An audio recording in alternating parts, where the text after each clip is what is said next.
somehow our 2 days together have already started to come to a close, and we are going to transition to our closing session at this point. I would like to welcome Dr. Olga Bolden-Tiller to join us.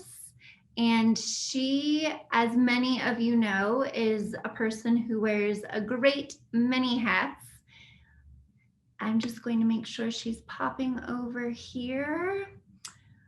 All right, I've got you, Dr. Bolden-Tiller. Dr. Bolden-Tiller wears so many hats. She is a tremendous resource. She's been with Together We Grow since the very first conversation that happened 5 years ago in Washington, D.C. And I will tee her up just a little bit. I know she's a familiar face to many of you, but we asked her to provide our closing remarks today because she has a tremendous perspective. Some of the hats that she wears include Dr. Olga Bolden-Tiller is the current president for the National Society of Minorities in Agriculture, Natural Resources, and Related Sciences. She's also the head of the Department of Agriculture and Environmental Sciences, as well as the Assistant Dean of Development for the College of Agriculture, Environment, and Nutrition Sciences at Tuskegee University. And she also recently joined the board for Together We Grow, and we are so delighted to have her here wearing her many hats to provide our closing remarks. So Dr. Olga Bolden-Tiller, thank you for being here.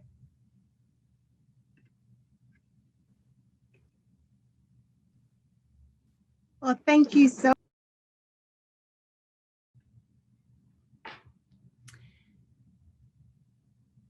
Some technical difficulties, audio difficulties.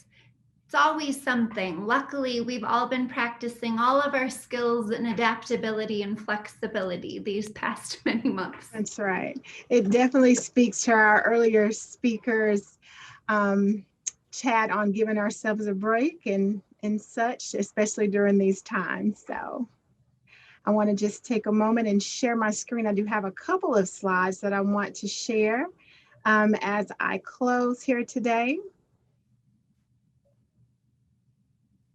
Very excited to be a part of this group for certain.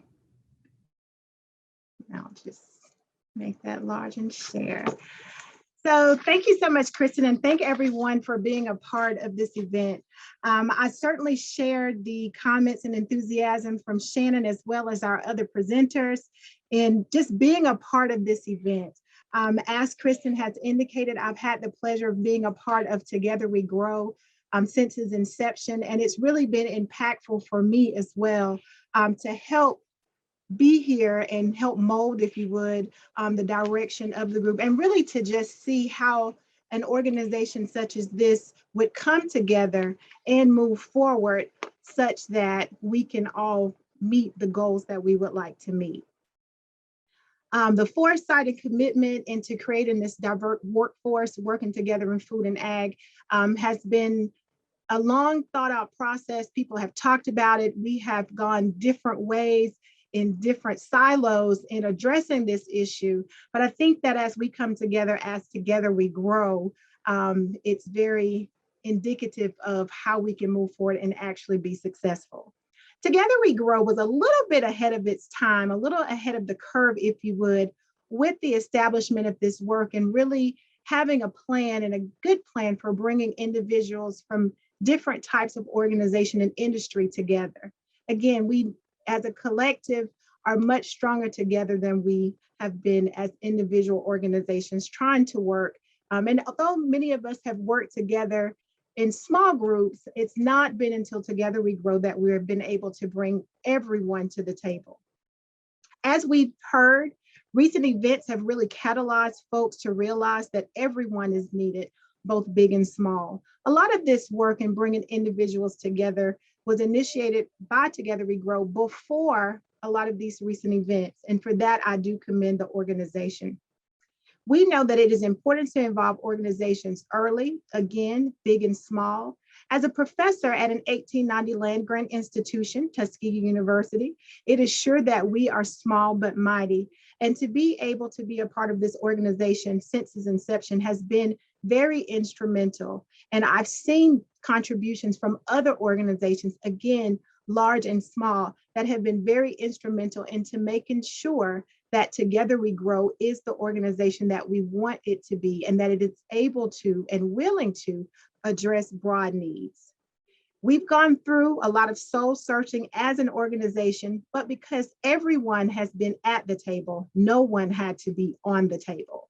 We still have much work to do, but we have been moving forward mightily. One of our speakers, Dr. Davis, talked about critical consciousness. This will lead to intentional engagements and organic relationships. This is what leads to belonging. Sanaya, whom I was very excited to see here unexpectedly, she shared her story, which was eloquently done and emphasized the need to not only be invited to the dance, but to be able and asked to dance. This sense of belonging is critical to the success of what we hope to achieve as Together We Grow. And it cannot be done singularly. It is going to take all of us and the work of all of us to intentionally and consciously make the decision to ensure that everyone who is interested in the food and ag space belongs and feels like they belong. We must ensure that these spaces are available to all who share their desire to work in this space.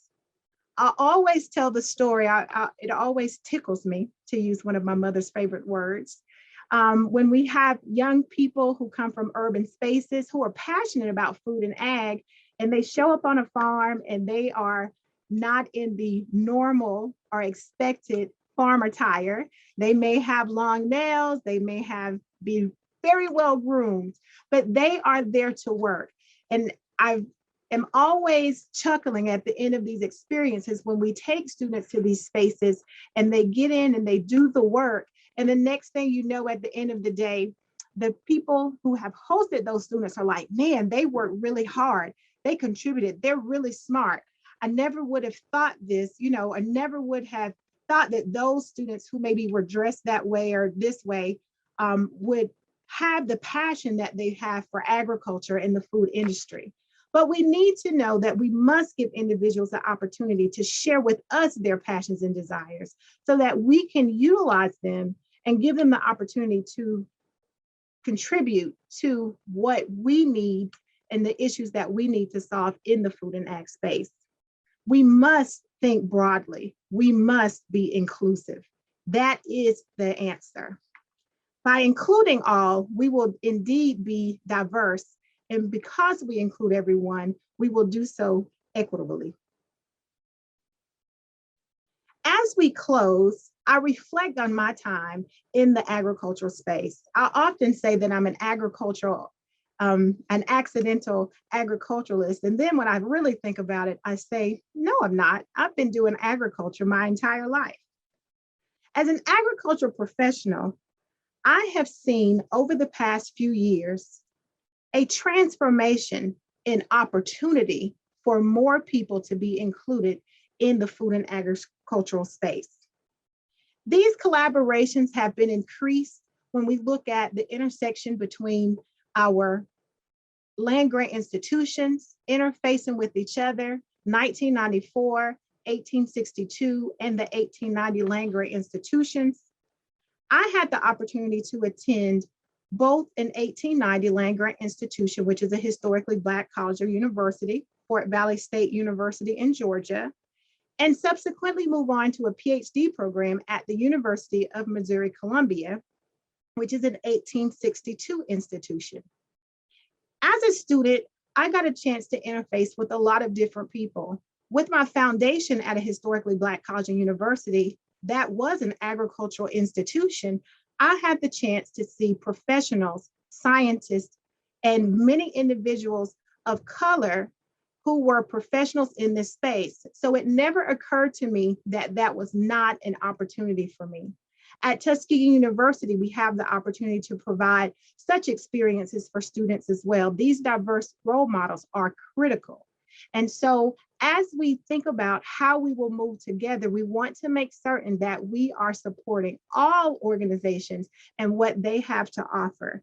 Very excited about the program with 4-H. As a former 4-H'er myself, I was very excited to know and see all of these burgeoning programs. We, of course, have 4-H here at Tuskegee University. And so we, too, look forward to continuing to support these endeavors. This is a success that is only going to be realized if we work together to ensure that cultural competencies are inherent to the work that we do. We must all respect each other and what they each bring to the table in order for us to be successful. In addition to collaborating together as land-grant institutions, it's also critical that we work together with industry as land-grant institutions.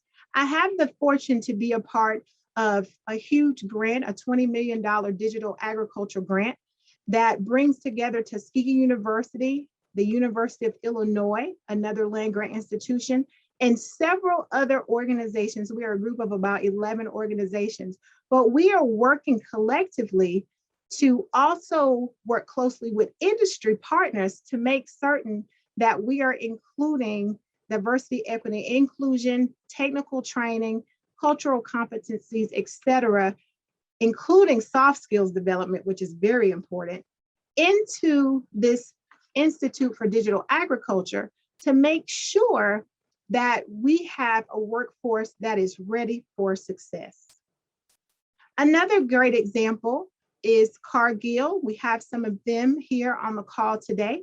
And so Cargill has decided to partner with Tuskegee University. This is a new initiative. Again, the past few months, in a little over a year, has resulted in new opportunity for a variety of organizations. And so we're able to, at Tuskegee University, connect with Cargill in a way that we had not been able to do before, so that we can focus on workforce development of diverse individuals. As a leader in manners, individuals and organizations have been catalyzed. This is something that in my role as the president of the National Society that I have been able to see. And it has been very powerful and really empowered me to be able to do what's next, to ask the hard questions, to ensure that the tough conversations are had so that we can all move forward. As Sanaya indicated, she had the opportunity to work with me as a part of one of the pre-college summer programs that I